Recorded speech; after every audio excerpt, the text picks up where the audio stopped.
They will affect the mood of the others, and they will create a pall or a depression or a fear-based culture that is not productive and does not create longevity. So I would say to that leader, get professional help. And or I usually say I have three things to say to you: get professional help, and then proceed with them if they're willing to go to that place to undo some of the barriers that are keeping them from fullness. Mm-hmm. You know, we do a number of organizational profilers and take a look at a whole group, a team, a department, sometimes whole companies at a time. And one of the fascinating things that we have found is that every layer in the organization is a reflection of the layer above it. So if you look at the very highest levels of the organization, the highest strata, and you see that people perhaps have low compassion, low personal power, don't know how to deal with conflict, maybe more traditional view, that same pattern will be seen in every layer throughout the organization all the way down to the front line. It is just an astounding thing. So it does make a critical difference as to who the leaders are and how they are proceeding. Now, having said that, all is not lost if you happen to be in an organization that maybe isn't feeding your creativity or your sense of commitment or your loyalty to the organization. Because you can create what we call these pockets. You can create pockets of emotional intelligence, pockets of forward-thinking people. But it gets to be a little bit difficult at times.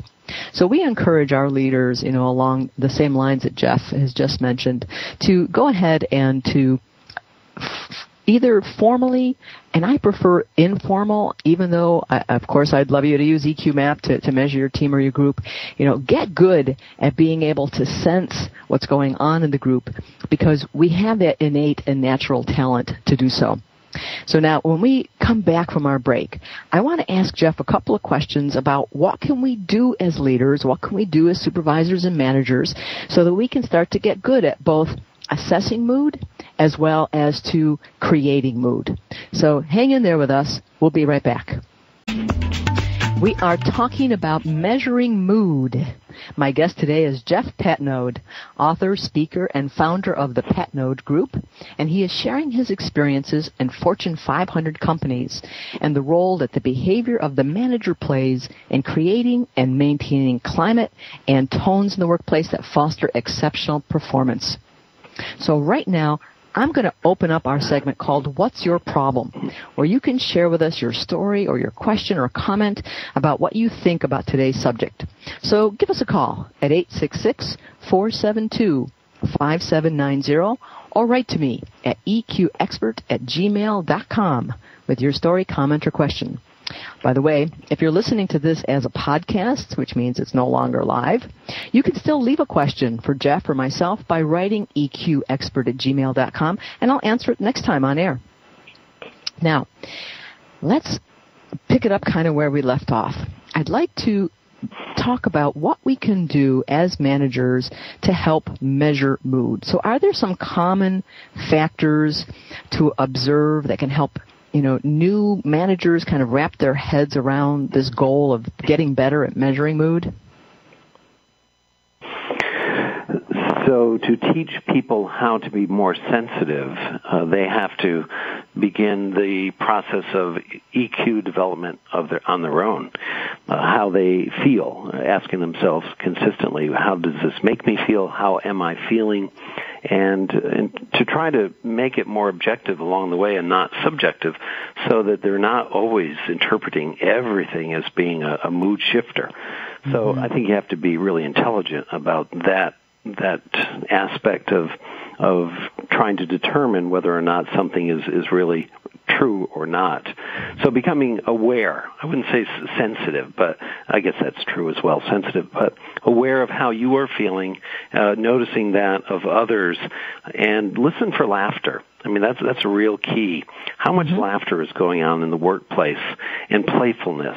If it's become a drudgery like it would have been under that person you recommended, or not recommended, but suggested in the last half hour that keeps your nose to the grindstone, That is, Joe, in the volcano. That's a completely old-fashioned perception of the workplace that we have worked very hard to transform over the last few decades. Mm-hmm. So now we have a question here that came in from Betty in North London. Thank you, Betty, for your question today. She writes, so from what's been said so far on the show about mood, I'm curious to know which aspects of mood that you think are the easiest to teach leaders, and which one do you think are more difficult?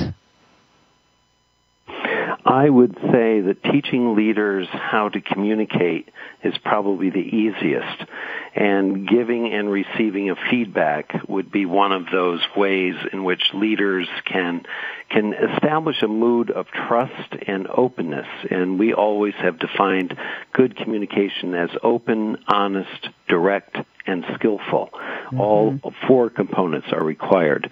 And managers who give feedback always at the end of the time should ask for feedback. How did I do? How did you receive it? Did I appear to be too emotional or whatever? But it opens the door to a two-way conversation that builds a trust radius between or among the people in the workplace. So communication can be easily learned and is a very specific pathway toward creating a holistic work spot. Mm-hmm. The most difficult, I would say, is flexibility. Asking leaders to be more flexible in terms of time or your work pathology or how you actually approach things. They may have their own idea about how you should perform. And flexibility is one of the ways of the mentor, but most managers are not yet leaders, let alone mentors, and I distinguish between those levels a great deal. And my newest book is called The Habits of Heroes, 12 Practices of the Mentor. And those are really the way of the guru, the ones who have been really, they've gotten to the level of creating not only holistic workplaces, but they draw the best out of every individual with kindness and with love and with wisdom. Mm-hmm. So it's called The Habits of Heroes, and when's it coming out, Jeff? Yes. It's an audio book. It'll be out probably next spring. It's being recorded right now in San Francisco. Mm-hmm. That's right. You were here last weekend. And so I'm curious about this because it sounds like there is a developmental path. You said that some managers are not yet good mood people and that, they're certainly not mentors.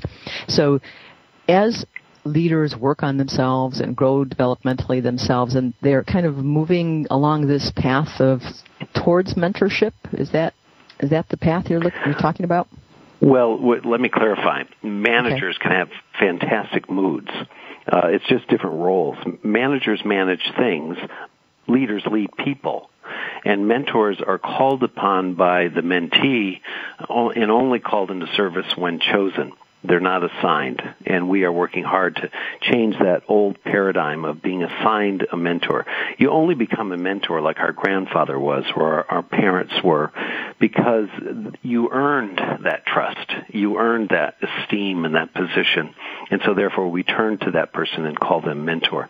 There are habits of heroes or habits of mentors that I believe can be practiced, but there also are transformational leaders, which is what our leadership seminars are all about.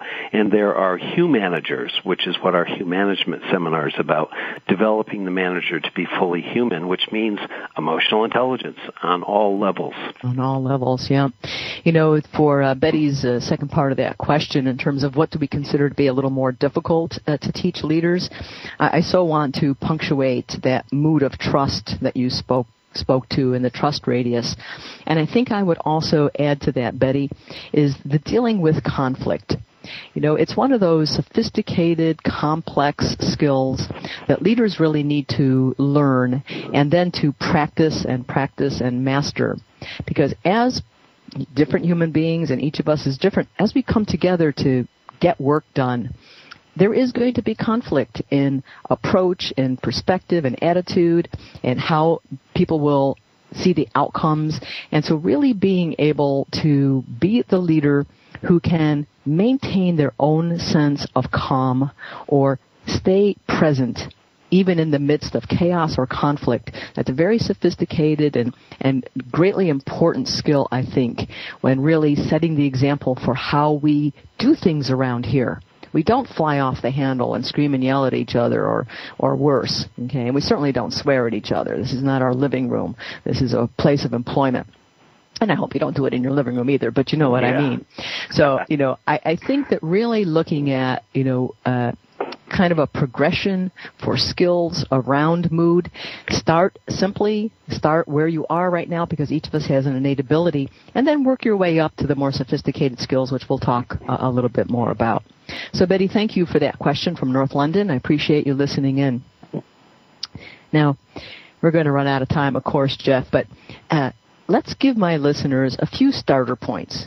Okay, what can they do to manage the mood of their teams once they've assessed the mood? So let's say they've already done a little bit of checking in, and now they need to manage that mood a little differently, kind of like what Chef O'Connell has done, is to create little ways in which, they are influencing and impacting that table mood. So what ideas might you have, or what can you tell my listeners about how can they get started in the managing part of the mood?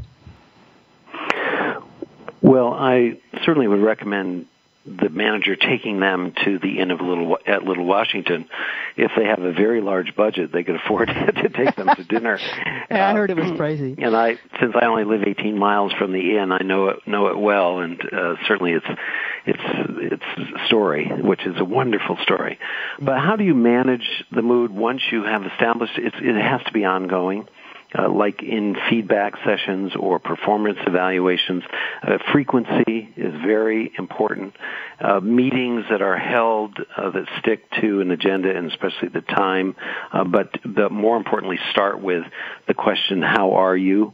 And really mean it, and fine is not acceptable. I teach our leaders many little tricks about how you can start a time together to check in. And it was the Eskimos who have a saying, when you go for dinner, they will say, I am here, and the host will say, I am here too, which means you're totally present. So you've got to observe. You have to check in with people, but most importantly, you have to be in a process of always managing your own mood, knowing that 50 to 60% of the workplace is going to be the result of who you are today. And if you're not having a good day, learn how, through breathing techniques, which we also teach and everyone teaches, how you can reorient your thinking, your attitude, perhaps even your chemistry, to be in a better place so that heart of ours, can exude that 8 feet out in front of us and in a good way affect those near us. Mm-hmm. And so get some help, pay attention, work on it every day. Any other little nuggets that you would give us as we head towards our next break? Well, I would ask for feedback, and you might have a suggestion box for the boss that's all anonymous, or little things like that just say, I love to ask people, what does he or she need to know that they don't know? Uh-huh. And so people will say, can I really tell you? And is this confidential? Because everyone has something they know the boss needs to know but doesn't know. It's like the parsley stuck in your teeth, but they know it. So, I always hope that somebody would tell me, but they don't always. Well, last time we were together, Esther, you had some in your teeth, so I didn't tell you those. I remember that, Jeff. What can I say? Well, my dear, we are out of time here. It's been a pleasure to have you on the show today. Thank you so much for taking time to share your work and your expertise with us here on LEI. I so appreciate your good work out there and for getting to play with you a little bit on the air. Well, thank you, and thank you for your work. Your work has helped expand my work, and I really appreciate that. Thank you.